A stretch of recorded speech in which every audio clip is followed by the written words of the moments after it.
It's one of the most hotly contested primaries New Hampshire's seen in a long time. The fight for the first congressional district, the Democrats are having a knockdown drag out of their own, and the Republicans, as usual, are having a heated, spirited primary. Hollie Noveletsky was one of the people in that primary 2 years ago. She is back again. Hollie, why would you do this again? You know, I wasn't going to do it again until I really started to look at what the issues were this time. And it's about the American worker, and it's about American manufacturing, and it's about good paying jobs and reshoring our manufacturing. I thought, this is where I've been for the last 25 years, fighting for the American worker and fighting for American manufacturing, fighting for Buy American in the steel industry. And I thought, oh my God, this is my wheelhouse. This is time to take this voice, and it's a loud one at times, this voice to DC in support of the American worker. So tell everyone how you got started in the business of that eventually took you to operating a iron mill, a steel mill, being in this business. So I was born into it. So my dad was a Merrill's Marauder, and he came back from World War II. I think like a lot of the men with undiagnosed PTSD, and he spent probably a good decade or so trying to settle down and find what he could do. Started fabricating railings, and stairs in the back of his father's junkyard. Wow. And then he built it into what we have now, Novel Ironworks, which we do anything from a house beam to the skyscrapers in Boston. And it was in Massachusetts, and the unions shut him down. Every year, I'd remember as a kid seeing him out driving truck in the middle of the night trying to deliver steel. They said, you shut me down one more time, I am going to move to New Hampshire. And they shut him down. And we moved to New Hampshire in 1975. So we're 50 years here in New Hampshire. Right. And he also bussed up everyone who wanted to continue to work with him until they retired. Wow. So I was in and out of the family business growing up. Blueprint girl, errand girl. I learned to estimate. I learned to do the data inputting because all the CNC equipment. And then I went to nursing school, which nursing is truly my passion. Okay. I love nursing. And I would be in and out during my nursing career. And then my dad passed in 99. And I always knew I'd be here because this is family. And Right. I wasn't going to sell a family business because we have employees who are families to us. Right. It's not just a family ownership, it's a family entity. We've had multiple generations. We've had grandfathers, fathers, and grandsons work for us, mothers, sons, and brothers. That's great. Uncles and nephews. We had Right. it. We have it all. And so when my dad died in 99, I came in full time, and I thought, I don't have the technical background that my competitors have, but I want to make a mark on this industry that has given me such a wonderful life. And I thought, I'm a nurse. What do nurses do? We advocate for patients. Right. I will advocate for the steel industry. And that's how I got into the Buy American, saving American jobs. So obviously, when you bring up Buy American, you bring up American manufacturing. The in the current political climate, the word that pops up is tariffs. So Right. could you give us Hollie Noveletsky's take on the Trump tariffs? So this is a big rabbit hole. You really want me to go all the way down? I'll go. You can tell me if I'm Hey, we going got too plenty deep. of time. We do. Okay. The New Hampshire Journal exists for political junkies. If you're just logging on, looking for the latest round of Who Wants to Be a Millionaire or something, wrong show, guys. This is for political junkies. So take it away, Hollie Noveletsky. Perfect, because this is where I've lived for the last probably at least almost 10 years now. So during, NAFTA came in 1993, 94. And since then, we in New England especially have been very hard hit by Canadian competition, and has really decimated our industry. In New England, they've targeted our industry. We've lost over 40 fabricated structural steel companies just in New England from NAFTA. Now they target Mid-Atlantic, and they're going all the way to Florida. And then China came in, right? And China came in, and they put up about 3 steel mills a week, all coal burning, dirt, polluting. We're worried about our electric cars. Let's save the, save the environment. And China and India over there are just doing awful things. Right. But they had such global overproduction of structural steel, raw material, that it distorted the whole market. Right. And when Trump came in his first administration, he noted that our structural steel mills were running at less than 80% capacity. 80% capacity is the marker for a healthy industry. Okay. So he put in Section 232 to protect, and 301 to protect our domestic mills. Mm-hmm. What we found very quickly is our trade partners, whether foe or friend, quickly learned how to circumvent Trump's tariff by coming in under different import code, coming under fabricated, which is what I do. Right. Punch a hole in it, put a plate on it, now it's fabricated. So we saw a big influx of fabricated structural steel coming in, and some of it was transshipped through Canada, Right. Mexico. So now Trump put in the steel tariffs in the IEEPA tariffs. Of course, he knew that the IEEPA would be challenged by the courts. Right. And so even last fall, when we were trying to get put into the steel mills, steel tariffs, because we were left out, they were saying in DC, they're looking for other tariffs because the IEEPA may be challenged. Right. And so now he's got the 122. He's looking at 232, 338. These are all different tariff actions, sections that he can implement to protect. And I just was reading an article this morning by the Coalition for Prosperous America, and they're looking at a Section 232 for national security items. And I have that list here. I happen to have that list here for you. Well, thank you. It's great. This is like for critical infrastructure. So grid stability, defense applications, transportation, batteries. So they would put a Section 232 tariff on these critical infrastructure items that are national security. So the tariffs, one, are to protect our national security, but the other is there's another whole side of it that is to protect our manufacturing. Right. So a couple of things. One is for future podcast guests who are watching and listening, doing your homework is thumbs up around New Hampshire Journal. It's great because we want to get as much information as we can in a short period of time. Secondly, so what has actually happened for Novel Ironworks and for you since the Trump administration started putting tariffs in? Obviously, it's been kind of off and on with Biden and whatnot, but what's been the net outcome for you, in your opinion? Nothing. Nothing. Is that quick and sturdy? Because the first administration, the 232, was for raw material. Right. Our trade partners circumvented by, they're now pushing it downstream. We're a downstream producer. We're fabricated. So we saw an influx. Under the new steel tariffs, there was a loophole that said if a foreign country or a foreign fabricator used our raw domestic material, it comes in untariffed. Right. Canada, our biggest trade partner, our biggest competitor, doesn't have a steel mill. They make tube, they make wire, they make plate, but they don't make beams. So they buy their beams on the world market. 40% come from us, our domestic mills, but the other 60% come from China, Europe, wherever. So if they're going to continue to flood our market with subsidized fabricated material, all they have to do is buy our mill, and it comes in unfabricated. So we've got a bunch of us. We've got other stuff to get to, but I want to wrap up with this. Obviously, Democrats have been attacking the Trump tariffs, and they've made the case that it's consumers who pay the price. That if something costs more because there's a tariff on whatever, the steel, the chips, it doesn't matter. You're paying more. They're demanding that every American get more than $1,000 check back from the tariffs, et cetera. When you're on the stage opposite the Democratic nominee and they're attacking tariffs, and tariffs don't polling shows most Americans don't support the tariffs. What is Hollie Noveletsky's answer going to be? I think it's two things. First, the tariffs are a good tool to bring our trade partners back to the table to renegotiate our trade agreements, because we all believe in free trade.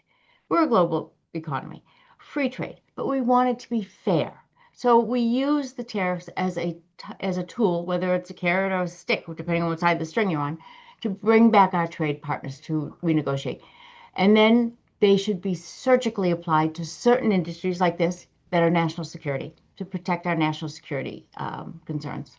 But I do believe that we also have to absorb some pain in the short term Mhm. to incentivize for to reshore our manufacturing because we want good jobs. We all talk about affordability, and I don't care how cheap your house is, how cheap your energy is.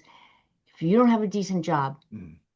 you're not going to afford it. Right. And a country that makes nothing is at the mercy of everyone else. We need to bring back manufacturing. We need to bring back those jobs. And this is one tool to help incentivize that. And How's that? President Trump, in his State of the Union address, made some of those pitches on behalf of tariffs in his speech and talked about affordability. What did you think of the State of the Union address, Hollie I Noveletsky? thought that was one of the best I ever heard. I thought he did a fabulous job. He was metered, he was presidential. It was wonderful to see all the people that he acknowledged. Right. Uh, I was really impressed. I got to tell you, I've talked to a lot of Republicans at NHJournal, and they had a pep in their step after it was over. You know, Yeah. the poll numbers haven't been great. Trump's approval rating is low, and people seemed motivated. What did you think when he asked everyone who believes that the first duty of the American government is to protect American citizens, not illegal aliens, and the current member of Congress in the first congressional district, Chris Pappas, remains seated? It was first the visual of the whole Democrat side sitting Right. down was unbelievably poignant. It was just amazing. I can't I can believe because we know how Chris Pappas has voted. He's voted against the SAVE Act. He's voted against Americans right down the line in favor of illegals. So him doing that was a slap in the face to hardworking Mhm. New Hampshire people, but also the whole country. Stand up for the American worker.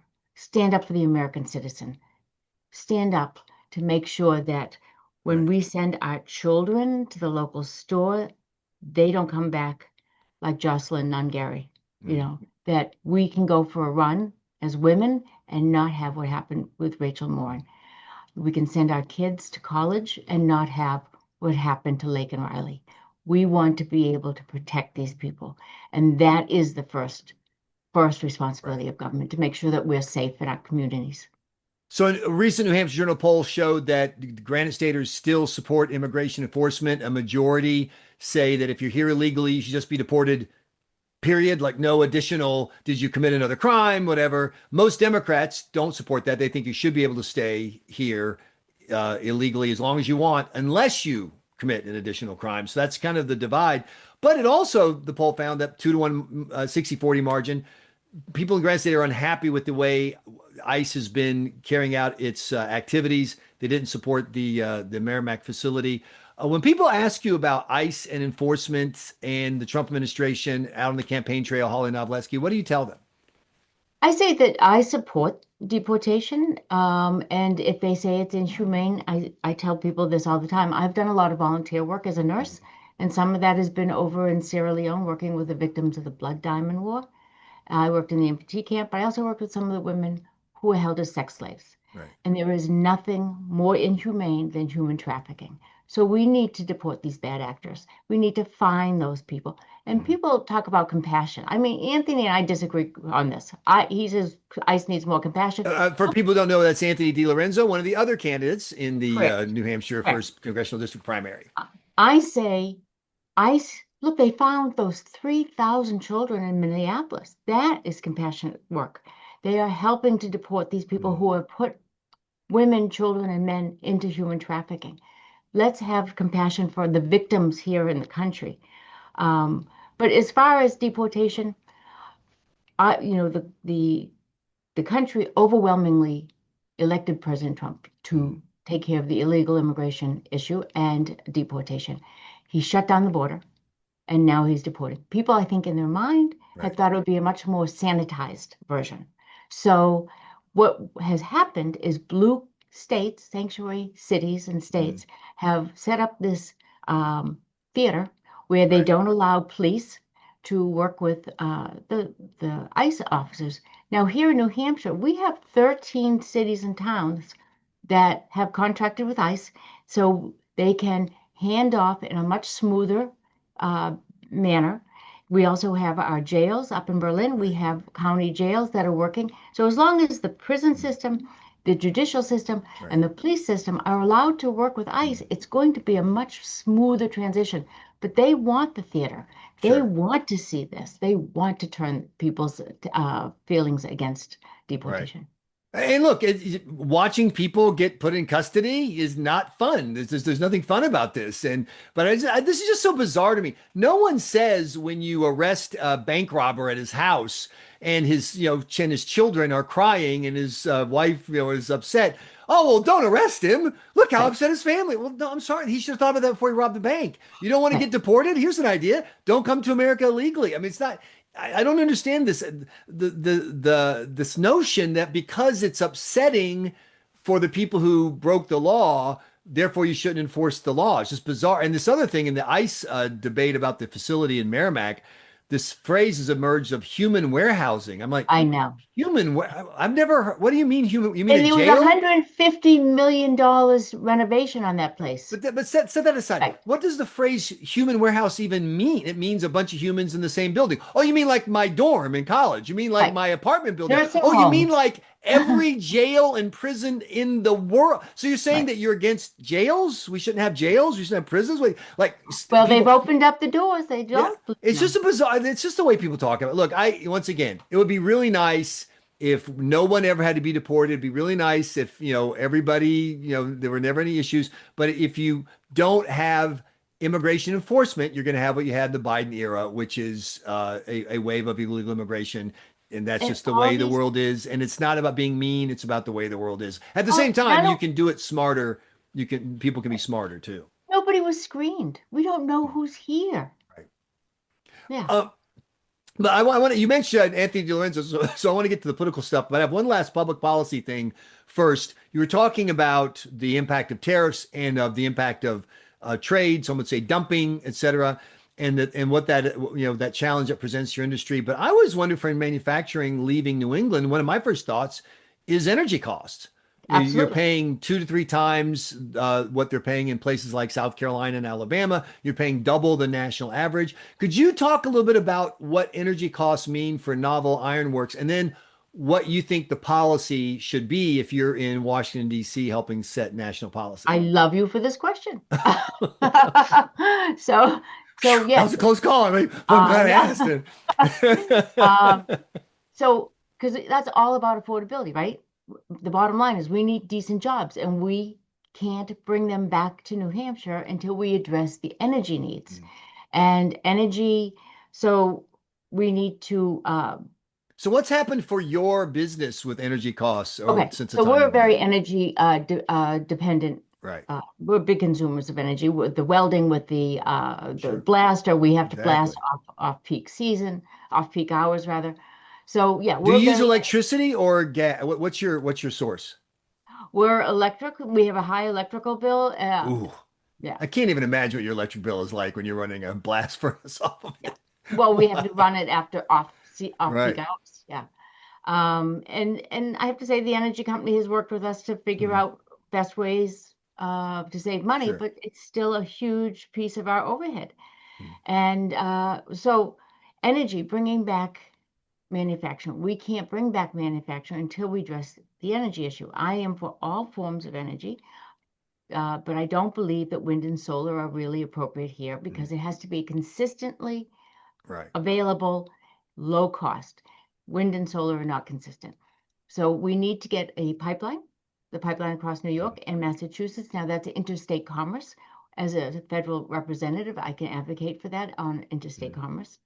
Also, we have some brilliant state reps, John Schneller and JD, who have done some work on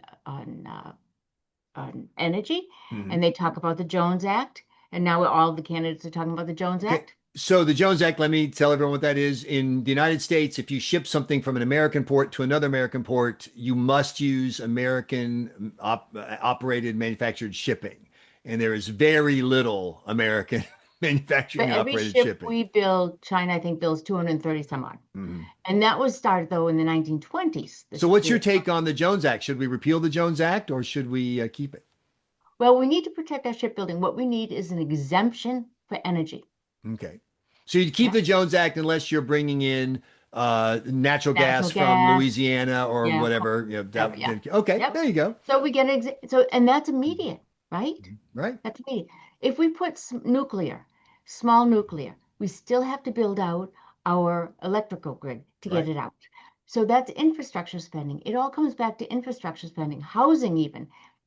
I believe in local control of zoning, but if we could invest in infrastructure spending, putting in roads, bridges, Right. telecommunication, water, sewer, put infrastructure in place, then communities can decide if it's right for them to build. Right. So I really believe that it all comes down to infrastructure, whether it's energy, housing. Uh, the interesting part is Pappas sits on transportation and infrastructure. What's he done for us? Zero, Right. right? And when the 1A got wiped out by the storm a couple of years ago, and they were begging him to bring back some money to help fix 1A, we got a canoe park or a kayak park in western New Hampshire, but we didn't get the money to fix the roads. Right. So, Speaking of energy costs, there's a lot of concern about data centers for artificial intelligence AI. New England is noticeably absent in the data center arena, in part because who the heck could power a data center paying once again, it's not just that it's twice the national average. You got those low cost southern states where we're three times the right. cost of their power. So, do you think AI is a problem for energy costs? Do you see a solution? President Trump mentioned in the State of the Union that he wants Congress to order that if you're going to build an AI facility, part of your construction includes building the power to power it. We've already had some situations. I don't know if you know, but down in Pennsylvania, they're bringing the part of 3 Mile Island back online, and a single vendor is going to buy all that power, and that's their solution. So, what would your position be in Congress when it comes to AI power in New England? And it's not even just AI. So all these very intensive energy industries, if they're going to come online, they should be responsible. We as the consumers should not be funding their Mm, energy necessarily. For instance, in Arkansas, Nucor, which is one of the big steel right. mills, right, to melt steel and to roll out Sure. is hugely Right. energy driven. Right. And they're putting up solar arrays, they're Mm, looking at nuclear reactors, they're looking at all their own alternative energy sources. And I think that's smart. mm. Look, I can absolutely see a day because AI centers also generate a lot of heat. You can see a situation where the company that's doing AI is also in the energy business and Right. they build enough energy to sell it onto the grid. And so everybody has more access to more power. But anyway, I could spend an hour talking about how stupid All it that is captured that, energy that well, they generate. the You cap cheapest natural gas on the planet is about an 8 hour drive or less from Boston. And Boston pays the highest prices on the planet, depending on the where we are in the cycle for natural gas. It's the reason why when it gets super cold here in New England, we actually get more power from burning oil because Mhm. the natural gas facilities are actually dual use. They can burn either oil or gas. Gas is almost always cheaper and it's cleaner. But when the demand soars and they can't get the gas, guess what? Oil becomes cheaper. They burn oil. It's just so incredibly stupid. Speaking of stupid, you're running for office. A lot of people I think know. that's seriously, what do you say when people go, I look at politics right now and all the screaming and yelling, whatever. Hollie Noveletsky, you're skilled, you run a business, you're a nice person, you make great cookies. You brought cookies to a protest at UNH. Thank you for I that. bought Because I those. happen to be there. Oh, you bought shh. They looked homemade to me. That's all I can say. Why would a nice person like Hollie Noveletsky get into politics in 2026? I had this debate with myself this morning in my head, and I thought, you look around, and I don't care what side of the aisle you're Right, on, right? exactly. We have a really broken system. People get into it for the wrong reason. They're not working together. And it's just a mess. And I got into it because I really, really love this country. I have grandchildren, and I'm one of those people who can't walk away and say, it's a mess. Nobody can fix it. Good luck to you. I'm out of Right. here. You see, my father taught me, you see a problem, address it. Don't wait till somebody says, hey, can you help me? If Right. you see somebody in need, our country is deeply in need. And if we're in need, Mm, the world is in need because we are world leaders. right. And look at us. This whole country and world are really at risk, and we need people who are willing. And if the people who go down to DC and are standing in front of the camera Mm. and making speeches, they're not working. Get your ass out of the camera, out of the camera that I am with you, but go down and do the work. Right. So, speaking of need, there are five Republicans running for the first congressional district, and they all have, Four, I think. no, wait, it's Melissa Bailey, Representative Brian Cole. No, you're right. We're four. You're four. You're absolutely right. Hollie I can Noveletsky. count. You're again. Well, I'm there fiscally was a fifth there for a responsible. while. It's hard to keep track. My point is, you're asking people to make a choice. Why do they need Hollie Noveletsky and your skills as opposed to the skills of the other people in the primary? I think primarily it's the fact that I have a proven record of where my priorities have been and Mhm. continue to be, and that is the American worker, American manufacturing, and I have been for 25 years on the forefront Mhm. of at the state, national, and regional level fighting for the American worker. And win, lose, or draw, that's not going to go away because Right. I know our best asset in this country, our most valuable asset is the American worker. So, And this is now we're in the pure political junkie part of the conversation. They look at the first congressional district, which has had a Republican congressman for just 2 years, going back since the 2010 Tea Party blowout. The Republicans have lost every race except one. And they say the only way you can win is you just got to have a ton of money to fight the Democrats' natural advantage. You got to, bring a truckload, dump it in. Anthony DiLorenzo has pledged to spend a lot of money on his race. He has a lot of money to spend. He's a big donor, and that's his pitch. Is a lot of great Republicans, a lot of great people, but it's all about winning, and it's going to take big bucks to win. I'm the one candidate with big bucks. Why should people who hear that argument instead choose Hollie Noveletsky? because it's not all about the money, right? It's about what you stand for. And if we don't, and I still am not quite sure where Anthony stands, right? If we don't know where he stands today, Mhm. we don't know where he's going to end up after negotiation later. I need, I want you as a voter to know who and what you're voting for, who you're putting down there, and who's representing you. And I have a really strong, proven record, and plus I'm quite outspoken. You ask me my opinion, you're going to get it. I, I'm very direct. Right. You know where I stand. You know what my red line is. And I will always, always fight for the American worker. So It's why do you not think about it? money. So why do you think it is that New Hampshire has Republican leadership at the state level, but at the federal level has entirely Democrat, not just Democratic leadership, but it hasn't had other than that one kind of fluke when Congressman Ginta took his seat back. That's the only win at the federal level. You're a federal candidate. Why do you think that divide exists? I think for a couple of reasons. One is candidate choices that we put up. The other is just the nature of the the primary process. We have what 30% Republican, 30% Democrat, maybe 40% independent, Mm, roughly. And the people who show up for the primaries tend to be the much more conservative and the much mm, more liberal.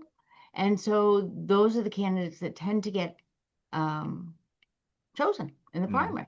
And then they come and they have to be, nobody's going to win in this state without the independent support.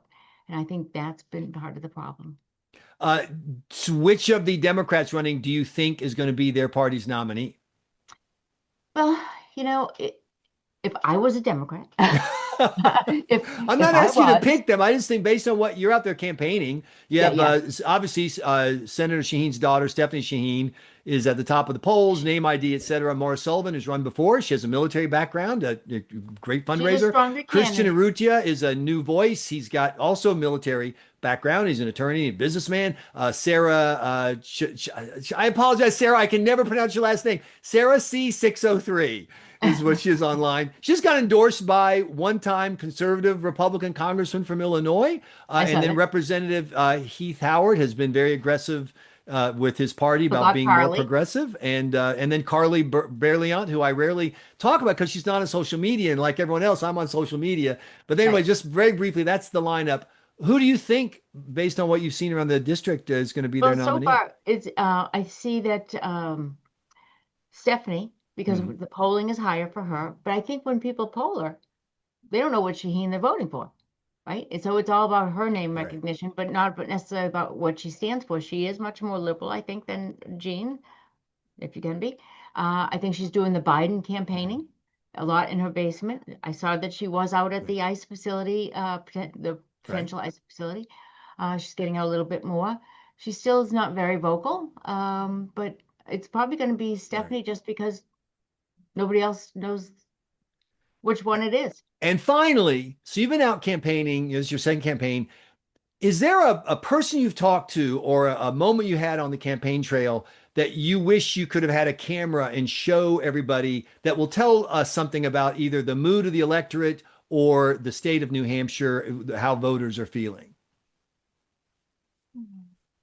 I think people are really worried. I think they're really worried about the country.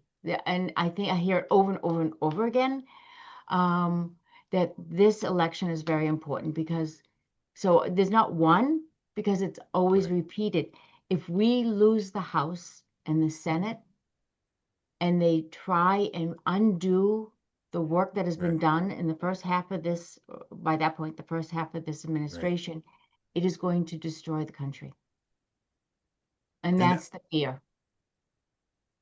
Well, listen, I really appreciate you taking the time. This actually went longer than we intended, but it's great to talk to you, Hollie Noveletsky, and always have cookies. That's my suggestion. I will always have cookies. And I promise I'll never cook for you because nobody likes my cooking. Oh, I don't know about that. But I anyway. had the Jewish holidays at my house, and my son said, I'll come as long as you don't cook. So I've got the opposite. My mother-in-law in Bedford is the master of a brisket, and I thought I knew great food until I discovered my Jewish mother-in-law's brisket, and now it's still, I mean, it's up there. I mean, I'm still a Cajun Creole guy. It's nothing beats a great gumbo or jambalaya or etouffee, but man, that Jewish brisket is right there. It's a tough my mother-in-law's was the best. Oh, well, I don't know. My mother-in-law, now we're getting in a fight because my mother-in-law has to say, Lori, yours is the best. Don't listen to her. Yours is the best, Lori. Hollie Noveletsky, you're the best. Thanks so much for joining us here on the New Hampshire Journal podcast. We really appreciate your time. Thank you for having me. It's always fun.